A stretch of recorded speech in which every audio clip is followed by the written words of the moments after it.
What's up, Rockets? I'm Gavin Magallanes. And I'm Noah Alonso. And this is the news for February 24th, 2015. Our top story, Matthew Parker, a 6-year-old from New Braunfels who was diagnosed with end-stage renal disease, was in dire need of a new kidney.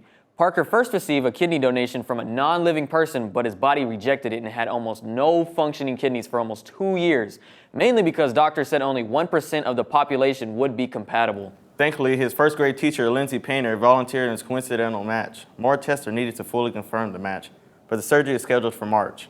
In tech news, a new Kickstarter project has appeared where players can use wands to direct a drone in the air and command it to go in any direction. The drone uses a companion app that would allow players to create their own game, establish barriers for the drone, and even keep score. So far, the creators have finished prototype stage, but unfortunately still need funding for manufacturing, and currently are over $40,000 away from their goal. And now here's Alex Cavazos with a video game review. If you've ever played a zombie game in your life, chances are you aren't missing out on anything in Dying Light as far as the plot goes. In Dying Light, you play as an agent undercover dropped off in the slums on a mission to save the world. Right off the bat, I must say that the story of this zombie survival game feels like a drag when you play it. The story missions usually consist of running errands for someone. With all that being said, the story for Dying Light has failed multiple times to keep my interest. And even worse, it failed to grab my attention. The side missions in this game is definitely where all the fun is at. The main villain of this game is also a major issue though. The developers have also failed to make him compelling. Their attempts to do this were to make him the biggest cliche, which actually made him more of a boring and predictable villain than anything else. But that's enough about the story. The aspect that has saved this game from a terrible score is the multiplayer. You and 3 other friends can roam around the map together and really dominate the streets surrounded by the infected, and also compete against each other via challenges given to you randomly during gameplay. The free running mechanic of this game also saved this game from the bottom. Using the right bumper to jump and grab onto ledges, you can leap from building to building freely and smoothly, but the controls will seem a bit weird at first. Luckily, it doesn't take too long for you to get used to it. The weapons you find while roaming around the map are very weak at first, and it takes a long time for you to actually obtain a strong one. Fortunately, you can repair your weapons to keep a hold of them for a little while longer.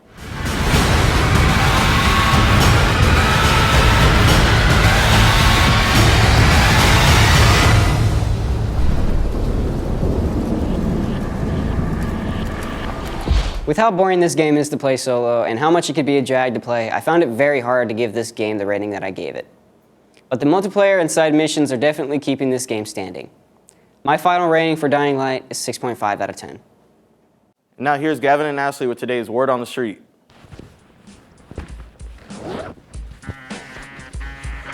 So Ashley Brown, what's the word on the street this week? If you had a superpower, what would it be?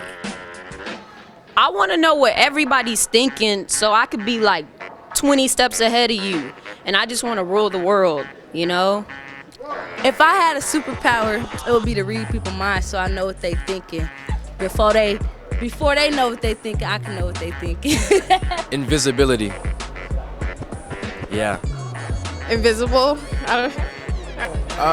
Telekinesis. So I can think what people, I can know what people think. I wish I could fly. I wish I could fly. Speed. So I can run fast. Or invisibility. Yeah, invisibility so I can like... I would freeze time so I can stop everybody and then I can just walk around and then, that's it. All right, so, I would be invincible. That's it. Time travel. Shapeshifter.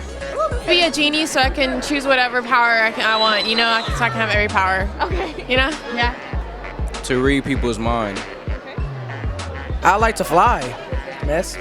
Flying is awesome. It'd probably be to be invisible. Yeah.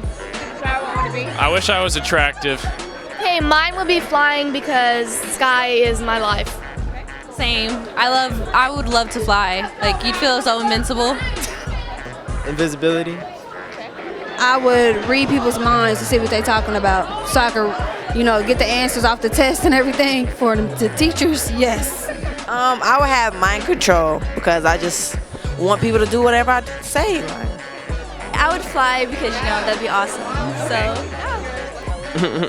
yeah. One of them things.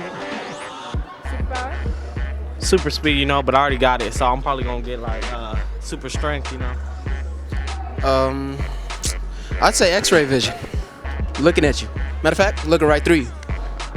I don't need a superpower because I already spit fire. I would have the power to reverse time or stop time or whatever, so I can stop my time, so I can do all the work that I should have done like a year ago. You know.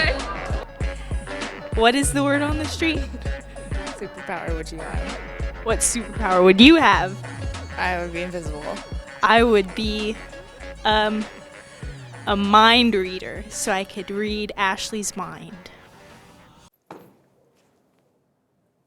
February is Career and Technology Recognition Month. At last Wednesday's Judson ISD board meeting, they recognized career and technology innovators. They recognized CTE students in business marketing, CTE students in health science/dental, and representing the media technology and communications cluster was J-Rocket TV's very own George Cano. George Cano is a Judson student driven by the art of communication. He is involved in commercial photography and audio-video production, appears and produces many of the J-Rocket TV broadcasts, and has already been offered work in computer-aided design. George's teacher is Mr. David Bourbois. We'd like to congratulate George on being recognized for his contributions and hard work at J-Rocket TV. And we'd like to thank all of the career and technology teachers that work towards preparing our students for the workforce. Well, that's about all the time we have today, Rockets. I'm Gavin Magallanes. And I'm Noah Alonzo. And this has been J-Rocket TV. To see previous broadcasts and to see more content, check out our YouTube channel at youtube.com/JRocketTV.